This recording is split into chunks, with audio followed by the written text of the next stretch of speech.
Good morning, everyone. This is Jennifer McDonald. I am getting ready this morning to go to an initial status conference for a client, and I wanted to just explain to you a little bit about what an initial status conference is. So when you have a divorce or a child custody case in the state of Colorado, you file either your petition for dissolution of marriage or your petition for allocation of parental responsibilities, which is the new word for custody in the state of Colorado. So once one of those petitions is filed, you serve the other party with the information about the case, and then the court sets you for what's called an initial status conference. Sometimes we call it an ISC.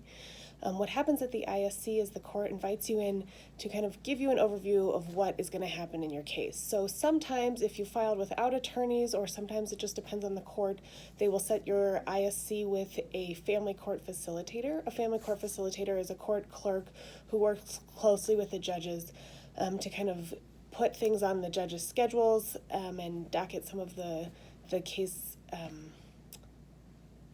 things that are going to happen. So they set you for mediation, they set you for hearings, that kind of thing. So the family court facilitator can do that, or if you file your case with an attorney, you're probably going to go in front of a judge or a magistrate for your initial status conference. So at that initial status conference, it's your first opportunity to meet with the judge or the magistrate and kind of figure out what court's going to feel like.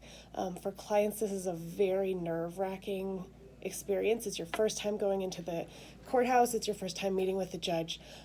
For attorneys, we kind of think of this as a sort of a non-issue, non-experience, because not much happens at your initial status conference. So what we're going to do is the judge welcomes you in, you sit down, and they say, welcome to the court process, here's how things are going to go. They start giving you deadlines for things like your financial disclosures, and they talk to you a little bit about how the process is going to work. So where I work a lot of the time is in Arapahoe County. In Arapahoe County, what they're doing these days is they bring you in, and then they give you a date to get your mediation completed by. So they ask you to go out, meet with the mediator, try to work out your case, and try to come to some solutions for yourself, and then they give you a deadline. So once you hit the deadline, they check your file, and if you've agreed to everything, you've settled your case, then they will go ahead and prepare to finalize your case. If you haven't settled at mediation by their mediation deadline, then they will give everybody a call, and we'll start setting your case for hearings. So final hearings on your case to get everything settled and finalized.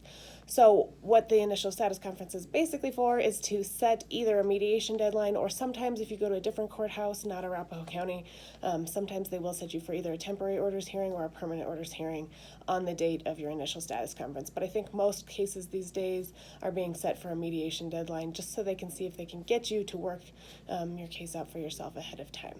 If you have any other questions about what happens at an initial status conference, or what you need to bring to my office ahead of time before an initial status conference, if you've been set for an initial status conference and you're nervous about going yourself without an attorney, give me a call at my office and I can walk you through it. All right, thanks a lot. Have a good day.